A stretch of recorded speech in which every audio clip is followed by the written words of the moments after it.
Hello students, LLB third year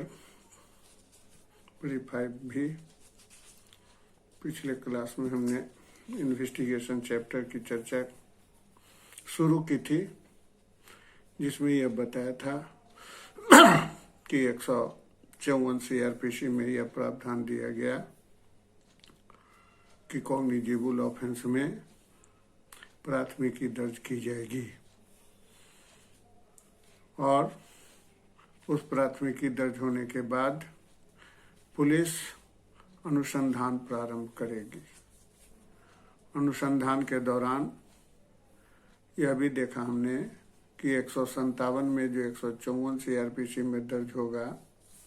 154 CRPC में 4 में यह प्रावधान था कि अगर पुलिस स्टेशन प्राथमिकी दर्ज नहीं करती है तो SP को थ्रू रजिस्टर्ड पोस्ट से भेजा जाएगा, जहां से SP FIR दर्ज करने का आदेश देंगे। उससे भी ज़्यादा जब SP के भेजने पर भी पुलिस FIR दर्ज नहीं करती है तो ऐसे हालात में 156(3) में मजिस्ट्रेट को पावर है कि वह इन्वेस्टिगेशन के लिए प्राथमिकी दर्ज रजिस्ट्रेशन और इन्वेस्टिगेशन के लिए FIR दर्ज करने का आदेश भेज सकती है। उसके बाद हमने देखा 57 में कि जब कोई मुकदमा दर्ज हो, FIR दर्ज हो, तो अगर पुलिस समझती है कि इसमें इन्वेस्टिगेशन की आवश्यकता नहीं है, ट्रूथलेस है, तो 157 में इन्वेस्टिगेशन बंद कर देगी और फाइनल फॉर्म उसको रिपोर्ट मजिस्ट्रेट साहब को भेज देगी। लेकिन जहाँ 157 की प्रक्रिया नहीं अपनाई जाती है तो ऐसे हालात में पुलिस अनुसंधान प्रारंभ करेगी, जिसमें घटना स्थल और गवाहों का बयान शुरू में दर्ज करेगी। इसी दौरान 161 CRPC की चर्चा की कि पुलिस को स्टेटमेंट दर्ज करने का प्रावधान बताया गया और गवाहों को नोटिस करके थाना पर भी बुला सकती है, उसके घर भी जा सकती है। लेकिन महिलाओं के संबंध में यह निर्देशित है कि महिलाओं को थाना पर नहीं बुलाया जाएगा, उनके पास जाकर उनका बयान लिखित किया जाएगा। इस संहिता में हमने यह भी देखा है कि इन्वेस्टिगेशन के दौरान इन्वेस्टिगेशन के दौरान पुलिस के द्वारा जो स्टेटमेंट रिकॉर्ड किए जाएंगे, सरकार द्वारा प्रिस्क्राइब फॉर्म मिलेगा और case diary day to day का इंटर किया जाएगा। उसके बाद एक प्रक्रिया आती है 164 CRPC, जो कि अनुसंधान के लिए बहुत ही आवश्यक है कि अनुसंधान के दौरान जहां 161 में गवाह कोई अपने बयान से मुकर सकता है या सही गवाही नहीं दे रहा है या मुकदमा को हो सकता है एप्रीहेंशन है कि पुलिस रफा दफा कर देगी, तो ऐसे हालात में पुलिस अपने को पाक साफ बनाने के लिए, अनुसंधान को और कड़ा रूप देने के लिए 164 CRPC में सभी गवाहों का बयान, जितना जिसका भी चाहे, विक्टिम ऑल्सो जो भी है, उसको लाकर मजिस्ट्रेट के समक्ष कन्फेशनल स्टेटमेंट बिफोर मजिस्ट्रेट दर्ज कराएगी, जिसके बयान की एविडेंसरी वैल्यू होगी। लेकिन यहाँ यह भी उल्लेख लिए है कि पिटिशनर की पुलिस के द्वारा जो भी बयान, जब तक कार्बोरेटेड एविडेंस एक्ट से एविडेंस के दौरान जब मुकदमा का ट्रायल न हो और उसको अक्षरशः साबित न किया जाए, शपथ पर बयान न दिया जाए, तब तक पुलिस के इन्वेस्टिगेशन वाले बयान पर कोर्ट फैसला, जजमेंट मैक्सिमम एक्यूटल ही करेगी। लेकिन सर्कमस्टांशियल एविडेंस पर हो सकता है कोर्ट सजा भी कर सकती है। 164 CRPC में जहां कन्फेशनल स्टेटमेंट बिफोर मजिस्ट्रेट बताया गया, तो 164A में कहा गया कि रेप के केस में विक्टिम का मेडिकल एग्जामिनेशन अनिवार्य है। जो रजिस्टर्ड मेडिकल प्रैक्टिशनर से 164 ये कहता है medical examination of the victim of rape, तो कभी किसी भी महिलाओं का अगर यह इस तरह की घटनाएं घटती है तो एडवांस कानून कहता है कि रजिस्टर्ड मेडिकल प्रैक्टिशनर से विदिन 24 आवर्स उनका एग्जामिनेशन कराया जाए। अगर रजिस्टर्ड मेडिकल प्रैक्टिशनर उपलब्ध नहीं है तो प्राइवेट प्रैक्टिशनर से भी कानून कहता है कि उनका एग्जामिनेशन होगा। और 2 में कहता है कि सब डिटेल्स ऑफ जो रिपोर्ट है वह उसको मेंशन किया जाएगा। 165 सीआरपीसी कहता है सर्च बाय पुलिस ऑफिसर। अनुसंधान के दौरान पुलिस किसी भी जगह सर्च करने के लिए जहां भी संदेह हो रहा हो या अभियुक्त को पकड़ना हो या सस्पिशियस आर्टिकल हो, थिंग्स हो, उस मुकदमा से जुड़े जिस मुकदमा के संदर्भ में 154 सीआरपीसी दर्ज कराई गई है, तो ऐसे हालात में उसका अनुसंधान के दौरान पुलिस सर्च कर सकती है। इन्वेस्टिगेशन हैज बीन रिलेबल, लेकिन सर्च वारंट के बिना भी जा सकती है और सर्च वारंट लेकर भी जा सकती है, दोनों व्यवस्था दिया गया है। तो और किसी भी पर्सन को सर्च करने का अधिकार होगा और सर्च करने के बाद पुलिस उसका एक सीजर लिस्ट मेमो तैयार करेगी जो वह इन्वेस्टिगेशन का पार्ट होगा। 166 सीआरपीसी कहता है कि when officer incharge of a police station another to issue search warrant, जहां 165 में सर्च करने की अधिकारिता दी गई है, तो 166 में पुलिस को यह भी पावर है कि वह फिर जरूरी समझता है तो कोर्ट से दरखास्त देकर सर्च वारंट भी स्थान को, पर्सन को सर्च करने का सर्च वारंट ले सकता है। किसी प्लेस को, किसी घर को कहीं भी तलाशी लेना है तो ऐसे हालात में हो सकता है उस जगह पब्लिक रिफ्यूज करे उस तलाशी देने से, या जो हाउस होल्ड ओनर है वह रिफ्यूज करे, तो ऐसे हालात में सर्च वारंट भी लिया जा सकता है। 166 भास्ट है इन्वेस्टिगेशन के दौरान अगर कोई व्यक्ति जो आउटसाइड ऑफ इंडिया चला गया है तो ऐसे हालात में कहता है कि letter of request to competent authority for investigation in a country और प्लेस आउटसाइड इंडिया, जो जुरिडिक्शन से बाहर कहीं दूसरे क्षेत्र में पुलिस अगर जाएगी तो उस क्षेत्राधिकार के अथॉरिटी को, कॉम्पिटेंट अथॉरिटी जो होंगे उनको खबर करेगी। और आउटसाइड इंडिया भी जाना हो तो ऐसे हालात में सेंट्रल गवर्नमेंट को सूचना के पश्चात अनुसंधान के दौरान बाहर भी वह जा सकती है। 166 भी कहता है कि letter request for a country outside India to court of authority to investigation in India, और वैसे हालात में यह सेंट्रल गवर्नमेंट के निर्देशानुसार चलेगा, नहीं कि स्टेट गवर्नमेंट के निर्देशानुसार। इससे अन्यत्र एक इन्वेस्टिगेशन के दौरान एक महत्वपूर्ण सेक्शन है 167 सीआरपीसी, जहां कानून कहता है कि procedure when investigation can not be completed with in 24 hours.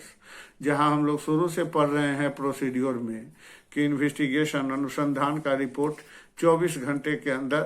अनुसंधान 24 घंटे के अंदर भी पूरा किया जा सकता है, लेकिन अगर 24 घंटे के अंदर कंप्लीशन ऑफ इन्वेस्टिगेशन नहीं होता है तो ऐसे हालात में कानून कहता है कि any person arrested and डिटेन्स in this 167 procedure में यह प्रावधान दिया गया कि अभियुक्त को जेल भेजा जाएगा और विद इन 90 डेज और 60 days if investigation related with the offence 10 years of ward, life imprisonment और डेथ पनिशमेंट, तो ऐसे हालात में पुलिस को यह अधिकारता है कि जिस अभियुक्त को जेल भेजा है विद इन 90 डेज में उसका अनुसंधान कंप्लीट करके फाइनल फॉर्म 173 सीआरपीसी का न्यायालय में जमा कर दे। अगर वह फाइनल फॉर्म नहीं जमा करती है तो 91 दिन में अभियुक्त को अधिकार होगा कि वह जमानत पर रिहा कर दिया जाए, जिसके लिए वह जिस मजिस्ट्रेट के कंसर्निंग कस्टडी में है तो ऐसे हालात में वह पिटीशन देगा और रिपोर्ट आने के बाद कि आरोप पर समर्पित नहीं हुआ है तो ऐसे हालात में वह अभियुक्त को रिलीज कर दिया जाएगा। तो यहाँ 2 प्रावधान कहता है कि अगर 60 डेज और 90 डेज, 60 डेज वैसे दफाओं में जहां अंडर 10 years इम्प्रिजनमेंट निहित है ऑफेंसेज में, तो 60 दिन के अंदर इन्वेस्टिगेशन कंप्लीट करना है। और 10 ईयर्स ऑफ वाट अगर पनिशमेंट निर्दिष्ट है ऑफेंस में, तो 90 दिन के अंदर इन्वेस्टिगेशन कंप्लीट करना होगा। और नहीं करने पर पुलिस उसका लाभ अभियुक्त को मिल जाएगा। और यह मैंडेटरी प्रोविजन है, shall be release on bail. कहता है कानून कि उसको रिलीज मजिस्ट्रेट साहब करेंगे अगर 60 डेज और 90 डेज के अंदर आरोप पर समर्पित नहीं किया गया है। तो ऐसे हालात में पुलिस की सक्रियता बढ़ती है कि किसी भी मुकदमे में आरोप पत्र विदिन 60 डेज और 90 डेज, जैसा कि 167 में प्रिस्क्राइब है, अवश्य ही समर्पित कर दिया जाए। धारा है 67 के बाद कानून में यह प्रावधान किया गया कि 68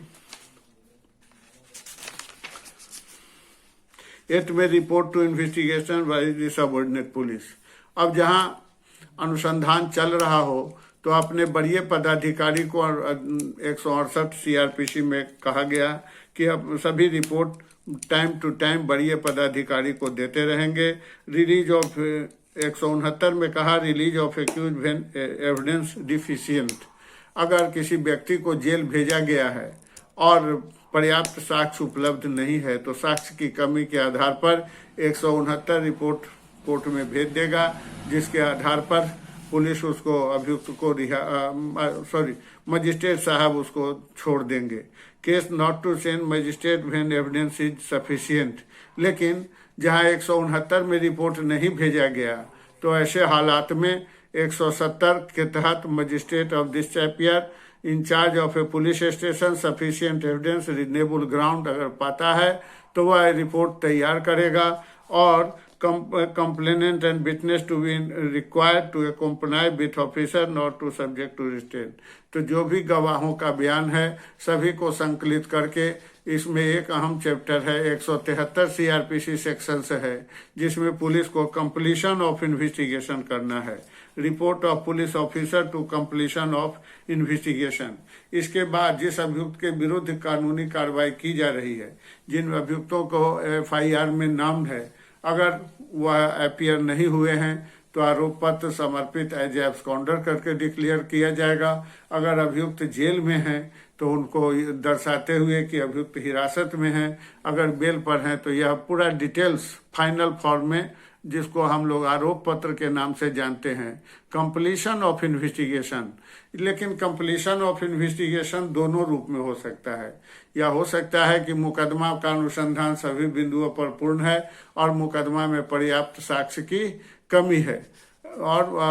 उस हालत में आरोप पत्र समर्पित होगा, और नहीं है तो वह लिखा जाएगा कि आरोप पत्र के लिए पर्याप्त साक्ष्य उपलब्ध है। और ऐसे हालात में सभी अभियुक्तों का विचारण न्यायालय में होगा या लास्ट केस डायरी का लास्ट कंप्लीशन होगा। उसके बाद उस अभियुक्त के खिलाफ पुलिस कुछ भी मेंशन नहीं कर सकती है, चूंकि 90 डेज और 60 डेज जो लिमिटेशन दिए गए हैं, अगर अभियुक्त हिरासत में है और इन्वेस्टिगेशन कंप्लीट किया जा रहा है तो इंटायर एविडेंस, इंटायर रिपोर्ट जो भी उस अभियुक्त के खिलाफ उस एफआईआर के संदर्भ में आता है, उस ऑफेंस के संबंध में आता है, तो संकलित करके समर्पित कर दिया जाएगा।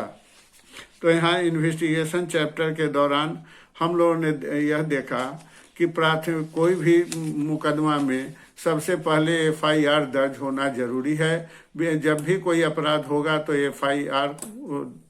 अवश्य ही दर्ज किया जाएगा। एफआईआर दर्ज होने के बाद ही पुलिस या मजिस्ट्रेट कोई कार्यवाही करेंगे। अगर किसी मुकदमे को थाना तक नहीं पहुंचाया जाता, थाना में प्राथमिकी दर्ज नहीं कराई जाती, तो ऐसे हालात में कोई कार्यवाही करने में पुलिस अक्षम है, क्योंकि उसको वैसे ही मुकदमे का अनुसंधान करना है जो मुकदमे 154 सीआरपीसी में दर्ज किए गए हैं। 155 में भी हो सकते हैं, लेकिन वह दरअसल पेटी ऑफेंसेस के तहत हैं, जिसमें अंडर 2 ईयर्स इम्प्रिजनमेंट हैं, असंज्ञेय अपराध हैं, तो उसका भी अनुसंधान होगा, with the permission of the court होगा। लेकिन जनरली जो मुकदमे हम लोग अनुसंधान के रूप में देखते हैं तो मैक्सिमम कॉग्निजेबल केसेज ही होते हैं। कॉग्निजेबल केसेज को फिर असंज्ञेय अपराधों में भी बदला जा सकता है। पुलिस को जो यह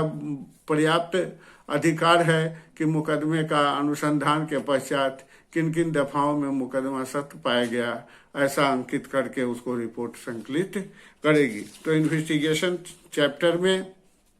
जो कि प्रोसीड्योर का बहुत ही अहम चैप्टर है, प्राथमिकी से लेकर 173 तक की धाराओं का आप अवलोकन करें और कहीं भी कोई बाधा हो तो हमसे जिज्ञासा उत्पन्न कर सकते हैं, वीडियो कॉलिंग के माध्यम से, किसी तरह से क्वेश्चनर के माध्यम से, या